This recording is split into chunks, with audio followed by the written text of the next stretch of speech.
Так звучить «Мертве море». Космічний ландшафт. Таке враження, що на Марсі. Над марсіанськими ландшафтами жодного птаха. Під ногами тонни мулу. І чути хрускіт мушель. Це дно Каховського водосховища, що вже двічі ставало трагедією для усього живого на десятки кілометрів довкола.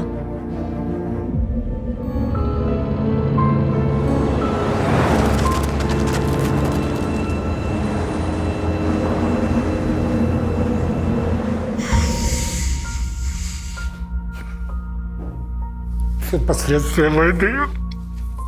Теракт росіян вщент розтрощив його життя. Так, щось ви мене вибили.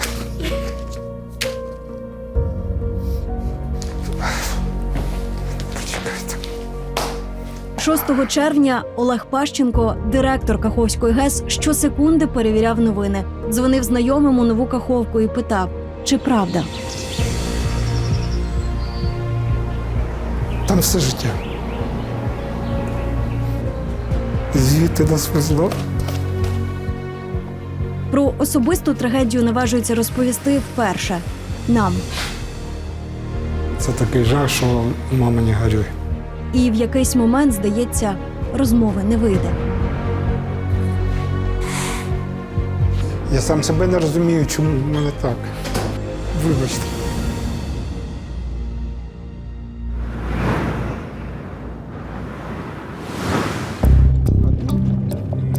Село Мар'їнське – одне з багатьох, що опинились на березі мулу. Все життя тут було зав'язане на Каховському морі, розповідає староста села Віктор Васильович. Наш населений пункт, так як і десятки, мабуть, сотні інших, жили за рахунок того, що у нас була ця водойма. І не тільки рибальство, а маю я городництво, садівництво, ячівництво. По 2 врожаї на рік. Садили навесні, збирали врожай і садили на початку липня. І жовтий, листопад місяць інший врожай. Саме на березі Мар'янського лишились тонни дохлої риби, коли море зникло. Приблизно на 6-метровій глибині вона захована. Гарненько заховали. 3 мішка, мать, кілограм по 50 хлору було. Тут туман стояв, як висипали. З неділю довелося викашлювати цей хлор. Що таке дефіцит води, як складно її добути і наскільки посушливим може бути літо у цих краях, де без поливу уродять хіба горіхи, зараз тут відчув кожен. Можете порозказувати, ви ж розумієте. Ви уявляєте собі? Ви не уявляєте. Ми вас запрошуємо пожити у нас. Це дуже тяжко. Без води село, це ж вже позорицько, коло води живе.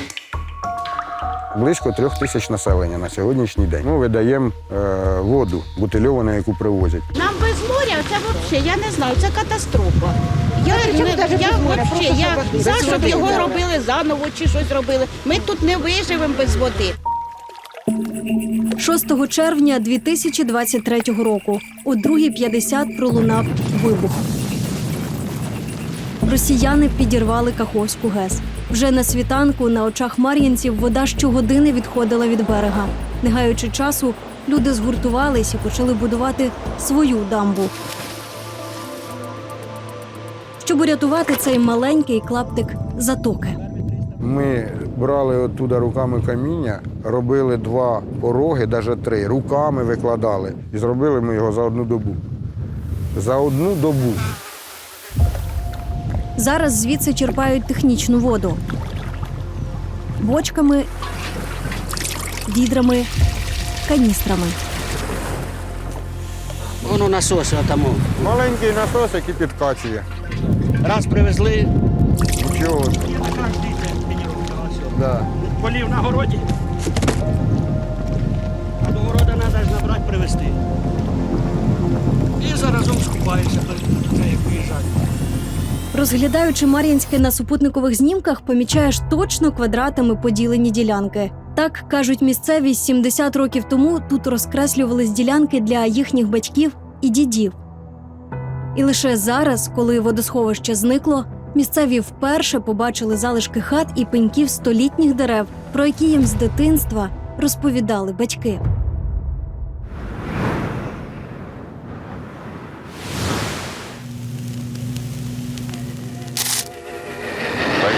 едой для степи были черные бури. Земля суховіїв. Радянська кінохроніка 50-х років розповідає про чорні бурі Херсонщини. Український степ знемагав без води. Посухи траплялись кожні 3-5 років. Повоєнного, голодного, посушливого 1946 року Сталін вирішив замахнутись на ще одну велику перемогу. Цього разу над природою. Это решение партии и правительства воспринял всей душой советский народ. 50 років. Живий Сталін.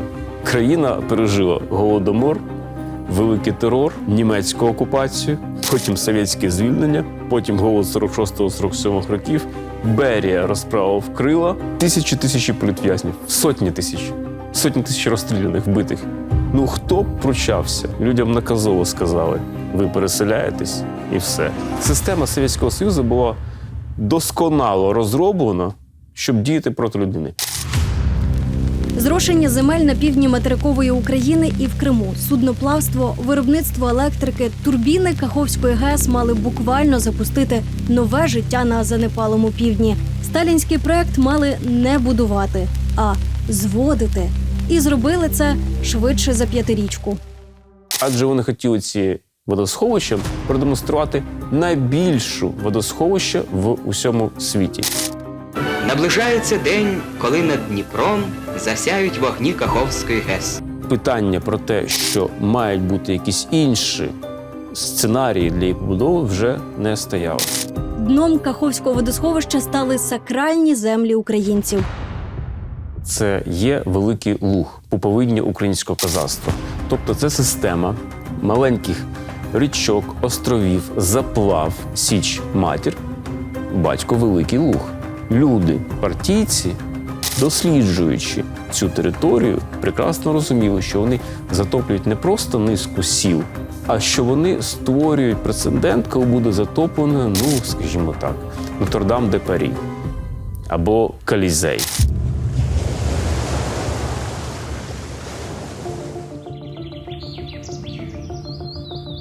Мабуть, єдиний так затримався в цьому житті, який бував на дні Каховського моря ще при його будівництві. Тобто ви були...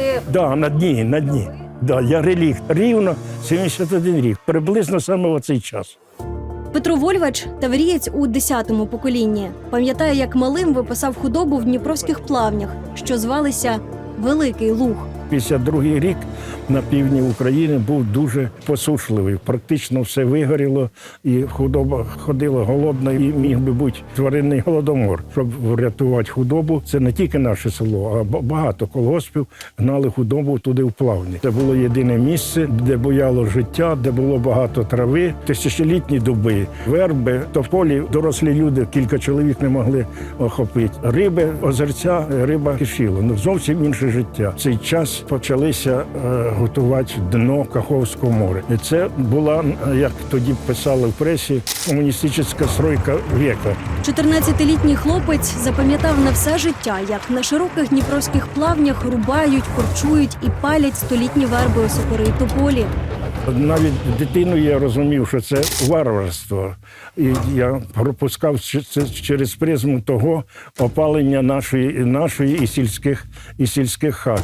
Куреєм, бадиллям соняшника, яке антилюдське ставлення, таку цінність, деревину, обливається солярка, як водою, підпалювалось, і за 60 кілометрів можна було бачити оці вогнища. На все життя я запам'ятав. Петро Вольвач згодом стане екологом. Працюватиме в Криму і напише про високу ціну дніпровської води на півострів не одну книгу.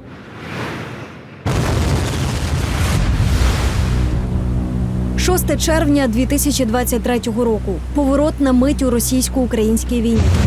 Росіяни використали зброю масового ураження. Вони точно знали, куди і як бити. Цунамі прісної води змивало все на своєму шляху, вбиваючи і заганяючи у пастки все живе.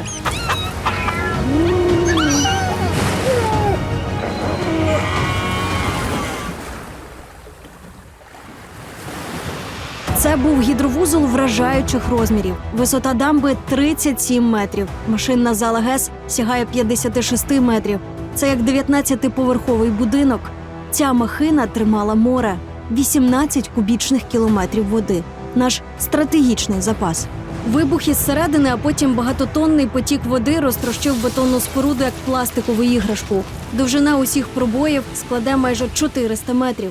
За рахунок того, що такі сумасшедші витрати води 30-40 тисяч метрів кубічних в секунду, Каховське водосховище почало швидко міняти свою конфігурацію. Вже 9 числа приблизно 27% всієї площі було оголено і воно було осушено. Ще в лютому 23-го року науковці одразу кількох інститутів змоделювали наслідки. Сценаріїв було багато. Справдився найгірший.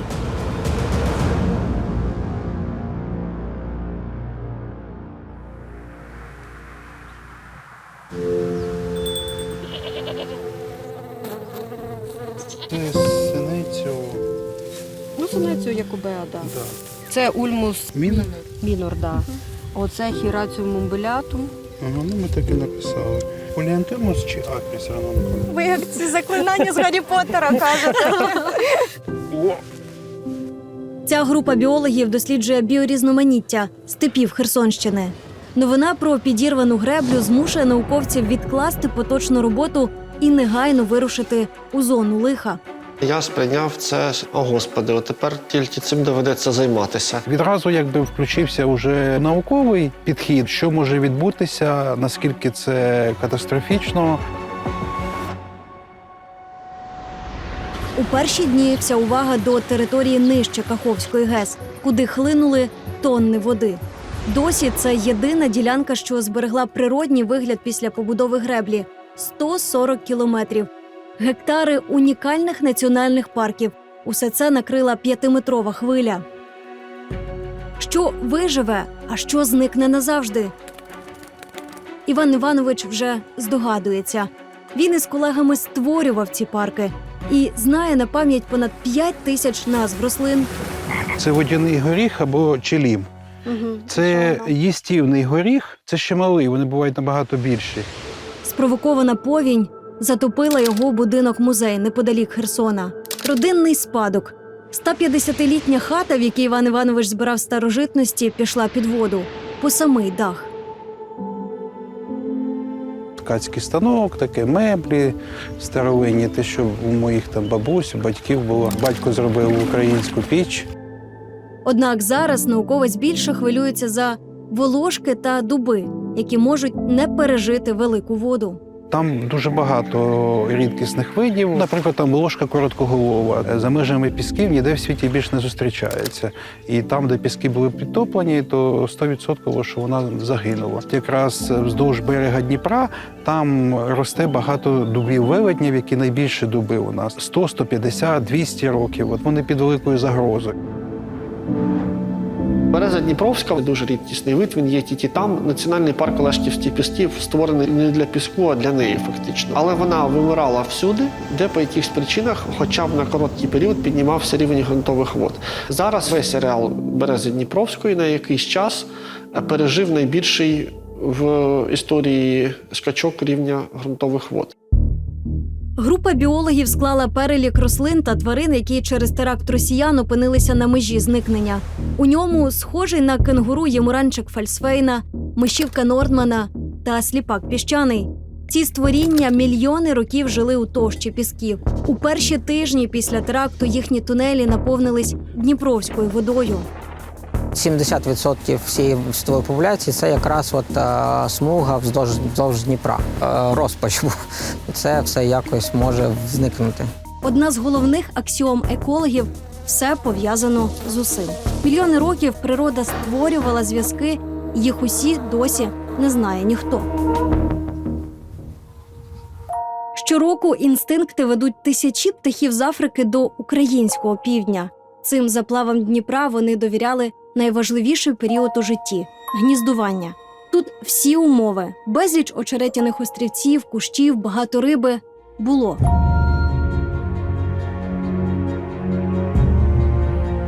Доки хвиля води не змила їхні гнізда і корм.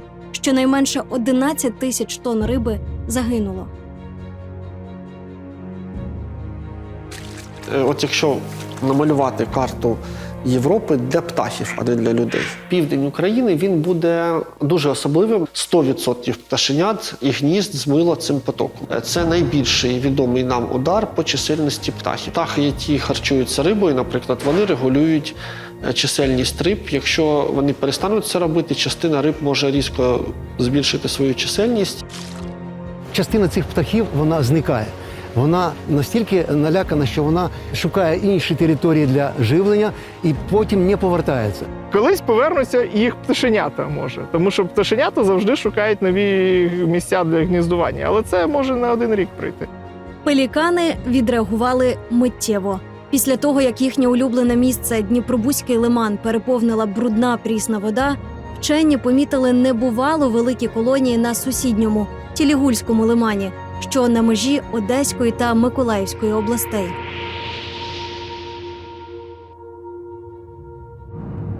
27 червня, 21-ша доба після підриву дамби.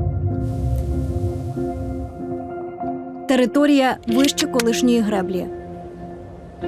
Тут інша біда. 2000 квадратних кілометрів, що десятиліттями були під водою, опинилися просто неба. Порожнеча розміром з 3 Києва. От зараз я йду по дну Каховського водосховища. Тут наді мною мало би бути ще кілька метрів води. Реакція катастрофа. Дивіться, шок. Тому що невідомо, що буде. Ви бачите, такий рельєф, отака з одного боку камні виступають, з іншого боку вода є. Космічний ландшафт. Таке враження, що на Марсі. Кінцева точка експедиції – дно Каховського водосховища. Неподалік Мар'янського. А тепер займаємося тим, що було до 56-го року. Дно. Подивимося, що тут. Це одна спроба. Вже є.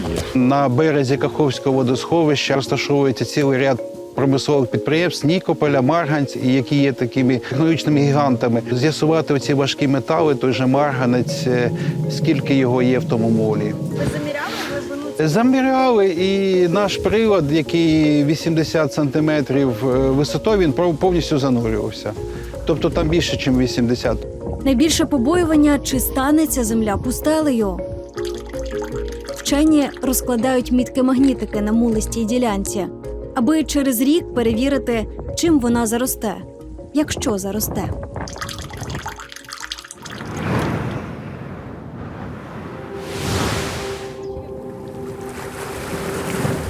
Десятий день після підриву дамби. Попутний вітер зігнав токсичну хвилю з Каховки до узбережжя Одещини. За сотні кілометрів сюди принесло будинки, автомобілі, телевізори, холодильники. Тіла мертвих тварин. Таким Чорне море важко бачити. Это третий денчик. Это только тут этот пляж. Корень, который прибило нам к берегу сюда. Це корінь дерева якогось? Нет, это камыши. Намул, камыши. Это же уже... Это берег какой-то речки был.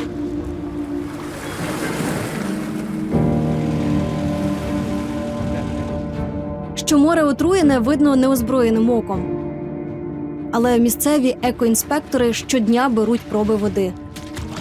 Потрібен точний діагноз. Можна уявити велику каналізацію. Велика кількість прісної води. Вона вимила весь бруд з домівок, на нафтопродукти. В когось нещодавно стояв генератор через блекаути з якимось масленками, там, мастилом, каністри з пальним, машини, якісь затопило АЗС, десь змило якийсь цвинтар.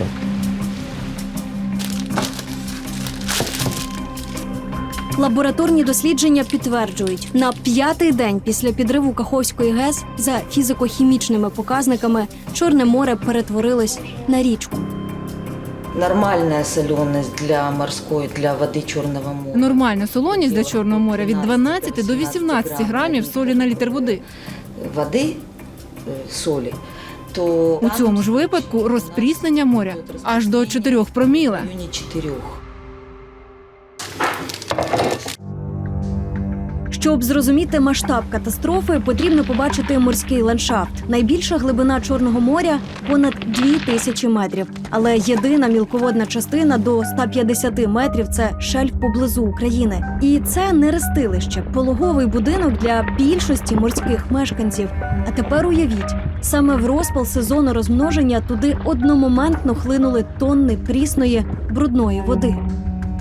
Нормальна солоність мала б бути 15-16 проміля вже.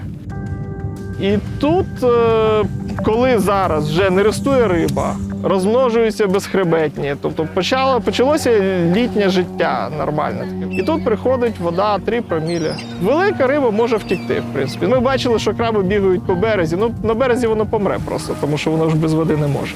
Вони вибігали на берег просто від цієї прісної води. Інші там всякі черв'ячки, рачки, це все буде помирати поступово. Іде просто такий осмотичний тиск на організм, нирки просто не витримують.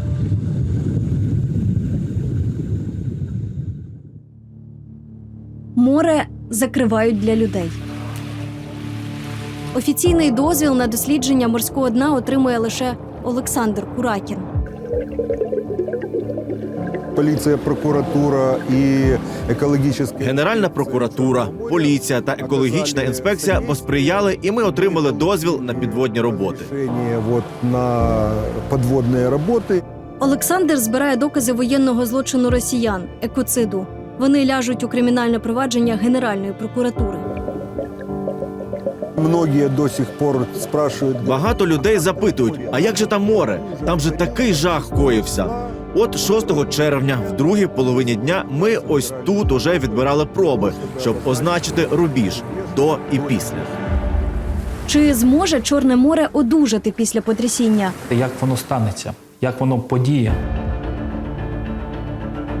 Просто зараз учені говорити не готові. Ми повернемося сюди за кілька місяців.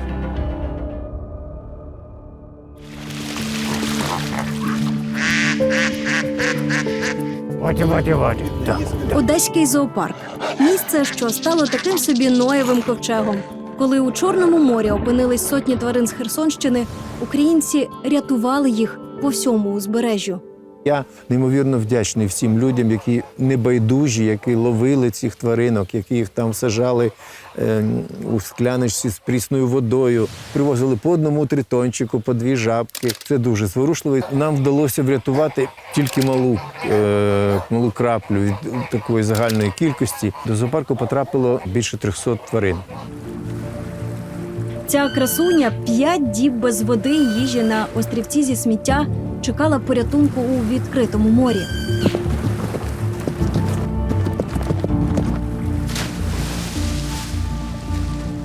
Її знайшли і врятували наші морські воїни. Рятувальна операція пройшла добре. Таке чудо плавало в Чорному морі. У зоопарку тварину відгодували і відпустили на волю. Як і сотні інших врятованих – жаб, птахів, ондатр, єнотоподібних собак. Єдині, хто лишились на збереженні – червонокнижні тритони дунайські. Подивіться, які вони гарні. Червоні животики. В Україні є 3 мікропопуляції цього тритона. На Дунаї, в Карпатах є дунайські тритони і на Дніпрі. Ми вирішуємо, ми поки що їх тримаємо, вирішуємо, де ми саме будемо випускати. Найліпше було б, напевно, на то місце, звідки вони родом, але там зараз зруйновані ці екосистеми, і там вони наразі можуть не вижити.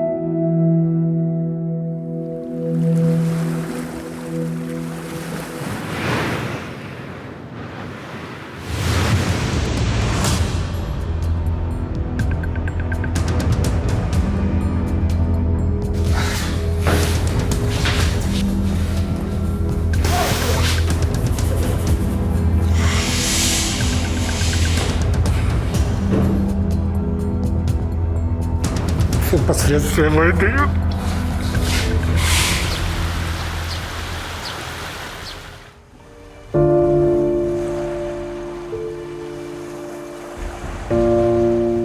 Почитала вашу біографію, з'ясувала, що ви взагалі народились в Новій Каховці. І ви фактично виросли разом. Дивитися. Да. Я народився в Новій Каховці. Я там все життя. Так, щось ви мене вибили.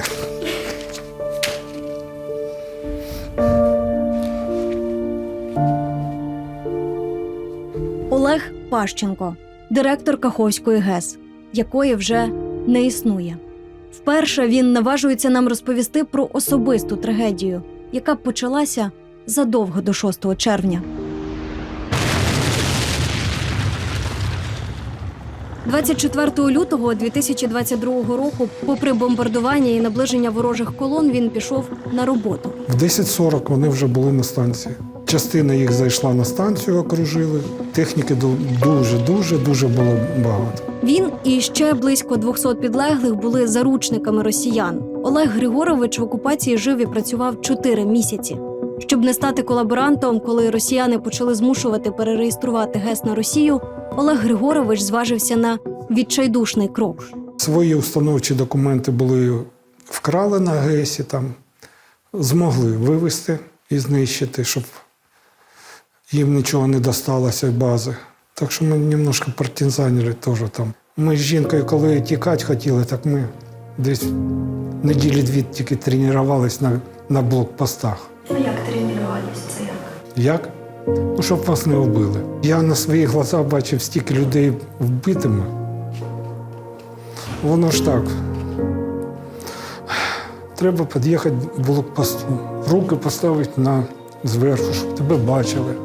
Іначе вони просто стріляють в машину. Жінка взагалі не виходила. То ми коли їхали від Нової Каховки до Армянська, 18 блокпостів. Тікав в суботу, неділю, тому що якщо б мене вже в понеділок шукали там. Я через Крим, Владикавказ і Грузію. А потім з Грузії, Турція, Румунія. Дочка прилетіла в Грузію, звідти нас везла.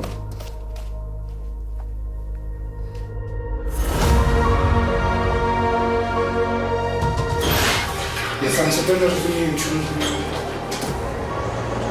Вже на підконтрольній Україні території він тримав зв'язок з тими, хто залишився в Каховці. Наші люди, коли там працювали, їх не в кожне місце пускали. Явно щось вони там вже тоді закладали. Як так сталося, що вибух зруйнував турбіни вагою по 100 тонн кожна? Як впали залізобетонні 5-метрові стіни? Олег Григорович каже, це міг зробити лише вибух зсередини. Зроблено так, щоб її неможливо було зруйнувати. Розчотом було, щоб пошкодити, не зруйнувати, не знищити, як це було зроблено, а щоб тільки пошкодити. Це 3 авіаційні бомби по 500 кілограм, і ще й в одне місце треба було попасти. Там же ще й вода, вона амортизувала все це. Ми бачимо зйомки, що 3-й, 4-й і 5-й гідроагрегат там максимально потрощили, там стіни просто склалися. Цей удар він особливо тяжко переніс. На Каховський ГЕС за 30 років роботи Олег Григорович пройшов усі ланки – від інженера до директора. А ще цю дамбу будували і його батьки. А чим ваші батьки займалися там? Бетонні роботи виконували, бетонували ці гідроспоруди. Мати розказувала, що вони навіть ногами місили бетон. Батько на стройці працював крановщиком. Нова Каховка, де виріс Олег Григорович, місто побудоване для будівельників, і працівників гідровузла. В степи под Херсоном родилась новая Каховка. В системі совєтської держави, по суті, це табірна система. Приїжджаючи в те місто, начебто на будівництво, ти там залишався. Ось тобі новий барак, ось тобі можливість квартири отримати. Для людей із сіл це був єдиний шанс отримати паспорт і освіту. Знакомого нам бетонщика Серафима Никулина мы встретили за партой. Молодь вибивала собі місця в училищах і роботу на будівництві. Хай якою каторжною вона була. Мої родителі теж. З села мати була десь за 60 кілометрів від Нової Каховки. Створення людини совєтської передбачало, що жінка брала кувалду і била по цій рельсі. Можливо, колись кликала когось на обід, як кухарка, а з іншого боку вбивала свяхи в ту рельсу. Це було страшним явищем. Работали днем и ночью.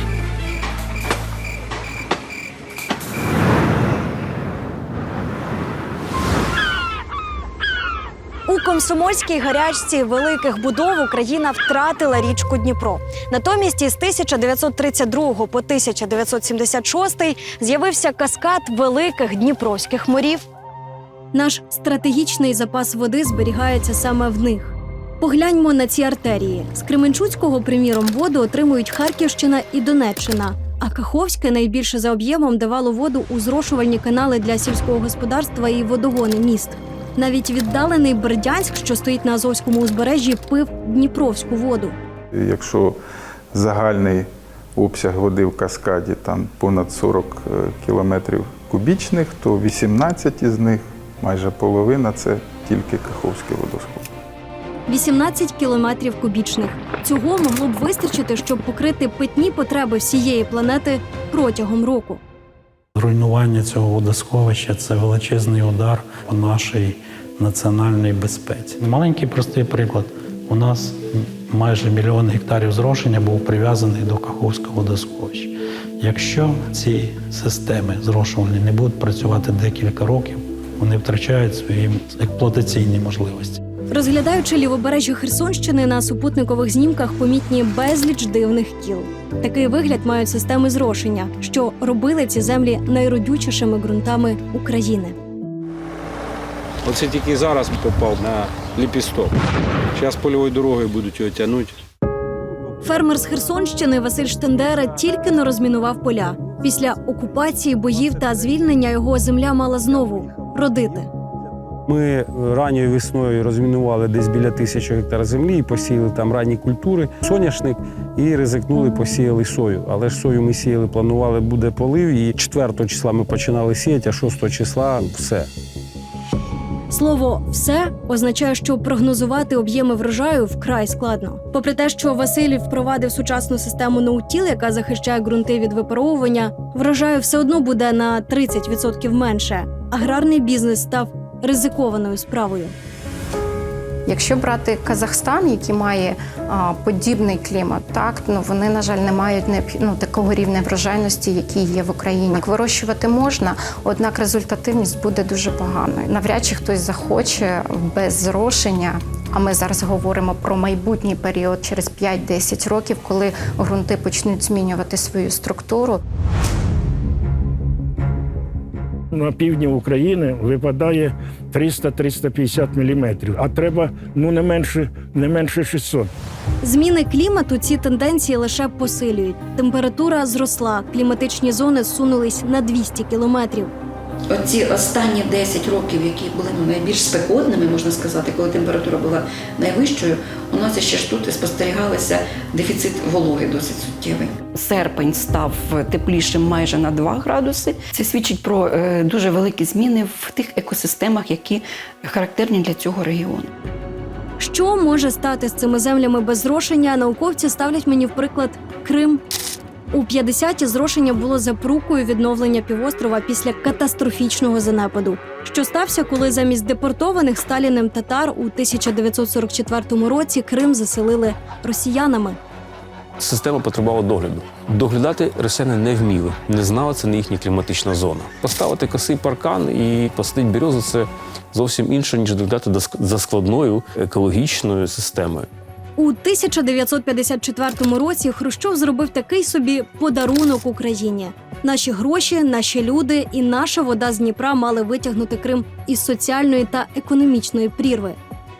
Північно-Кримський канал став таким собі рятівним мотузком, найдовший канал у Європі, протяжність понад 400 кілометрів.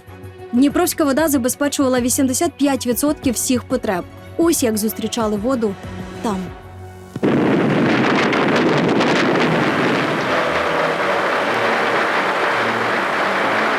Я все життя попрацював в Криму з 58-го року, як поступив в інститут, і практично до депортації із Криму в 2014 році спеціаліст по садівництву, сільському господарству. То для того, щоб забезпечити зрошення 400 тисяч гектарів в Криму, в Україні знищили 600 тисяч земель. Дорого зрошення Криму Дніпровською водою обійшлося для України.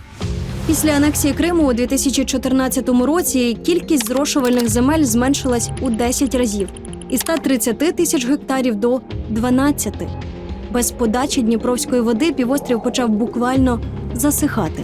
Крим – це стала територія, де процеси опустелювання розпочались дуже активно. Процеси деградації ґрунтів. І от оці розжарені маси повітряні з Криму, навіть духовку хтось відкрив, і вони приходять на Херсонську область. Мало того, росіяни своїм господарюванням знищили ті невеликі водойми, які існували сотні років. Вони забирають з річки всю воду. Що відбувається з річкою? Вона повністю деградує. Відповідно, ті водні об'єкти, які зв'язані гідравлічно, пам'ятаєте, пропадали озера, які 100 років були, не пропали. Чому? Це є все якраз наслідок втручання людини. Науково доведено, що ми можемо використовувати стоку в межах 10-25, ну максимум 30%. Все решта це вже буде призводити до деградації і незворотних таких процесів.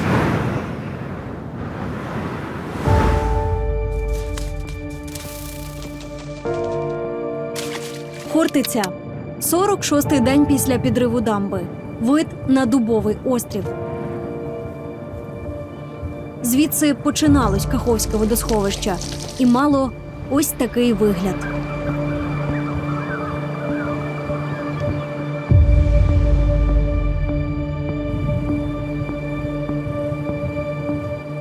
Сама собі не вірю, що йду посеред Дніпра. Ось тут, де мені води по коліна, колись проходив фарватер і Дніпром ходили велетенські човни.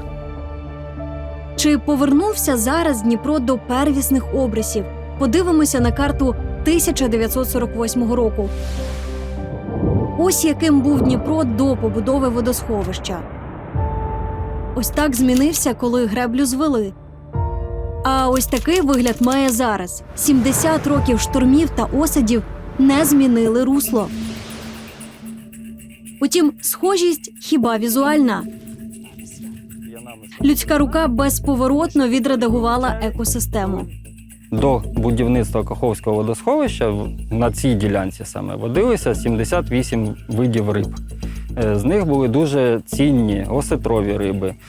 Тут були прохідні риби – це оселедець. Тобто чорноморсько-каспійський оселедець, його можна було ловити в серпні, в вересні місяці, тут на узбережжі Дніпра, не везти з Норвегії, як зараз, так, а ловити тут місцеві види. Доки ГЕС працювала, цвітіння води щоліта перетворювалось на стихійне лихо. У 80-ті його намагались побороти зарибленням чужорідними видами – білим амуром і толстолобом. Врешті побороли рідкісні види риб. Наши дети есть, внуки, все пишут, что поколению оставить. А что же мы оставим? З 78 залишилось близько 18, тобто 60 видів просто вони зникли на цій території. А це величезний природний фільтр, який виростило у собі водосховище і який помер разом із ним. Мушлі, дрейсени, тонни відмерлих молюсків. Загальний запас цих молюсків у водосховищі Каховському ми оцінюємо приблизно на 500 тисяч тонн. Вони фільтратори, вони забирають воду, все, що у воді споживають, а чисту воду віддають назад в річку. Тобто це сама очисна здібність річки. від них залежить. Це ракуша з гнилим м'ясом. Це така смердюча пустеля. Відколи рівень води впав, туристи тут активно форсують Дніпро, аби побувати на нових островах.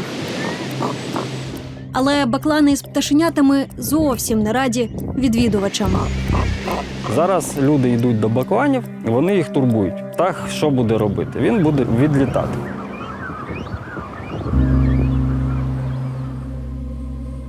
Але ось ця невелика частина земель, що вийшли з-під води, виглядає обнадійливо. Оголені простори почали вкриватись смарагдовими килимами. Це означає, що пустелі і пилових бурь не буде. Першими почали зеленіти ділянки попід берегом. 23 липня, за 1,5 місяці після підриву ГЕС, біля селища Мар'янського ми побачили, як насіялись бур'яни і паростки дерев. Ось що, це сама натуральна амброзія. Не росте вже. Поки що бур'ян, який є невибагливим. А з часом, Бог його знає, скільки треба часу для того, щоб тут ґрунт відродився. Національний парк Кам'янська Січ вирішив допомогти природі, щоб не дати шансів амброзії та іншим рослинам-окупантам. Засіяли мул притаманними цьому краю місцевими рослинами. Дуже себе добре почувають, воно як гарне добриво. Тобто ми знаємо, єгипетська цивілізація, вони з Нілу доставали цей мул спеціально, щоб вирощувати свої якісь оазиси, ще щось. От зараз в нас те ж саме. Однак ці паростки вже ніколи не стануть тим знищеним колись великим лугом.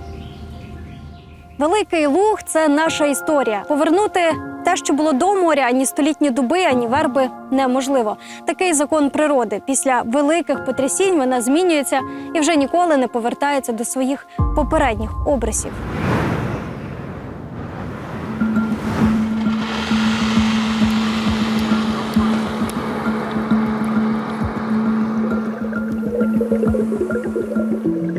Унікальні кадри водолаза Олександра Куракіна. Чорне море за 2,5 місяці після підриву ГЕС.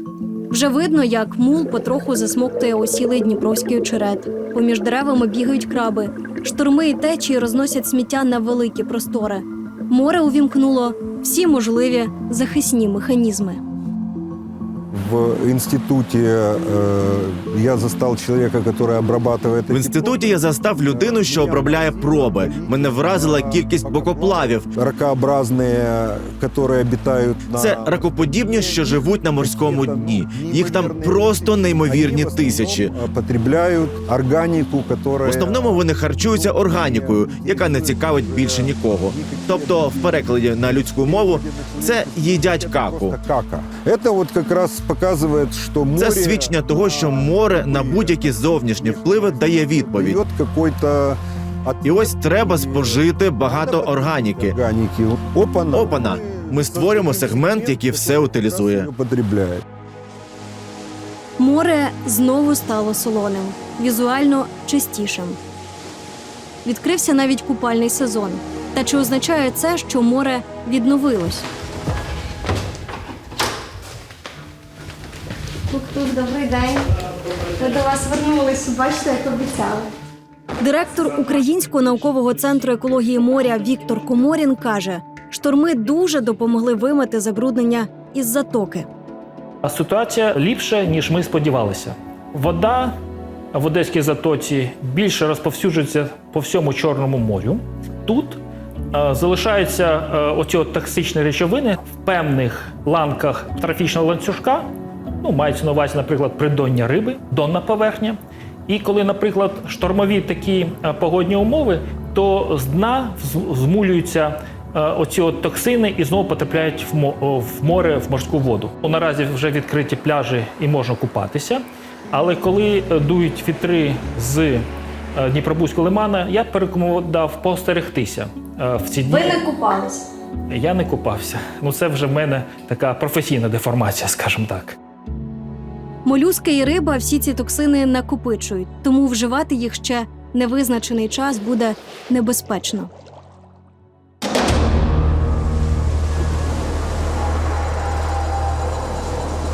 Сотні мертвих дельфінів винесло на узбережжя вже за кілька тижнів після зараження моря. Це ще один показник його стану. Їхні тіла збирають і досліджують причину смерті. Раніше морські савці страждали від вибухів та акустичних сигналів російських підводних човнів. Але свіжі випадки мають зовсім інші ознаки смерті. В одного з дельфінів був повний шлунок напівперевареної риби. Тобто перед смертю він був жвавий і добре поїв. А це, як правило, не характерно для дельфінів, які померли, які тут було викинуто. Скоріше за все, це була інтоксикація. А це улюбленці всіх підводних операторів – морські коники. Їхня кількість завжди була ознакою чистоти моря. Нині їх поменшало. Бывают годы, когда за один заплыв встречаешь... Трапляється, що за один заплив зустрічаєш штук 5. Ну, цього разу, принаймні, за 5 запливів двох бачив. 5 заплывов видел, то есть их... Вчора бачив морського коника, і наші колеги з прокуратури радісно зафіксували цей факт. Из прокуратуры с радостью констатировали этот факт, фотографуючи на всі смартфони. На все наличные смартфоны.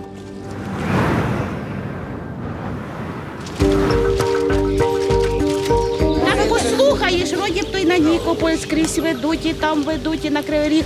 Села мовчать. Мовчать і все. Оце за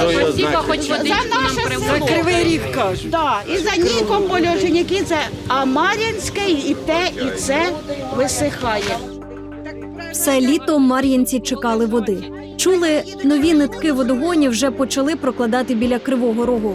Промисловий гігант із Каховського водосховища брав 70% води.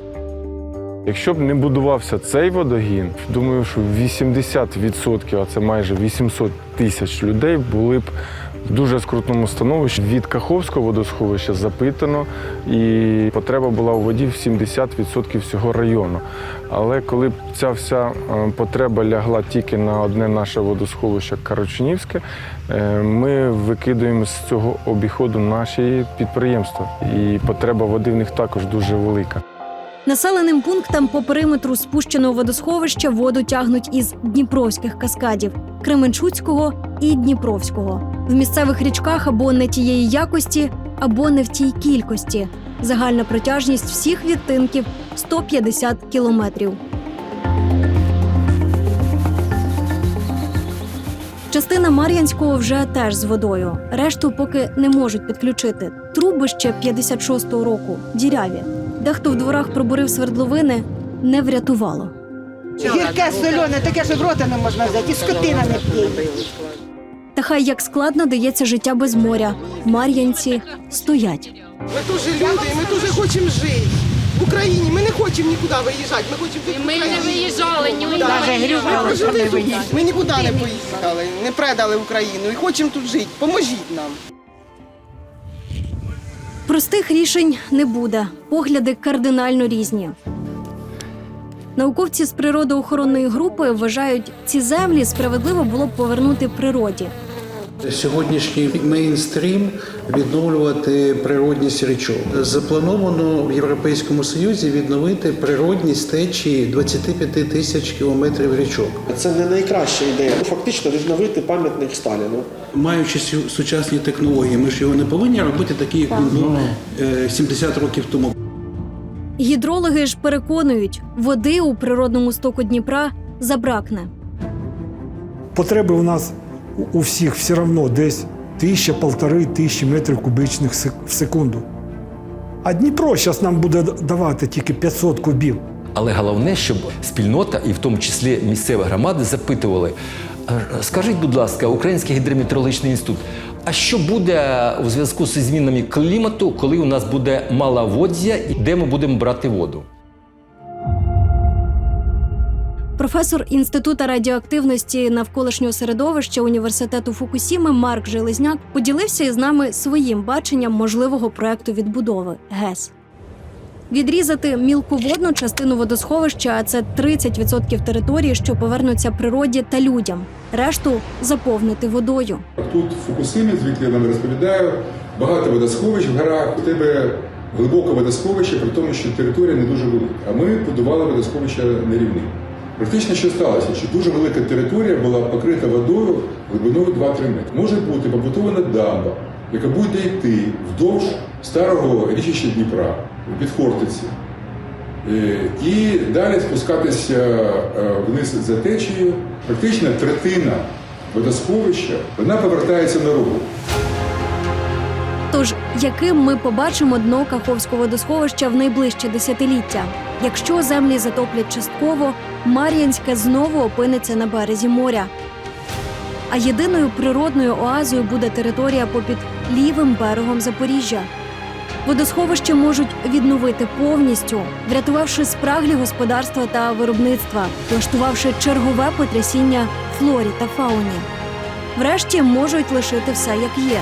У такому разі біля Мар'їнського і вздовж всього русла Дніпра виростуть десятки кілометрів непроглядних бур'янів. На північ від Хортиці будуть голі дрейсенові острівці, а на південь від острова років за 20 з'явиться ліс. Там почнеться нове життя. Туди, вочевидь, повернуться на гніздування птахи, а в Дніпрі можуть знову з'явитися осетрові, якими любили ласувати козаки. Потім херсонські кавуни та помідори лишаться лише у спогадах. Не виключено, що у цій історії відкриється друге або й третє дно. І будь-яка розв'язка приречена бути драмою. Або для природи, або для людей.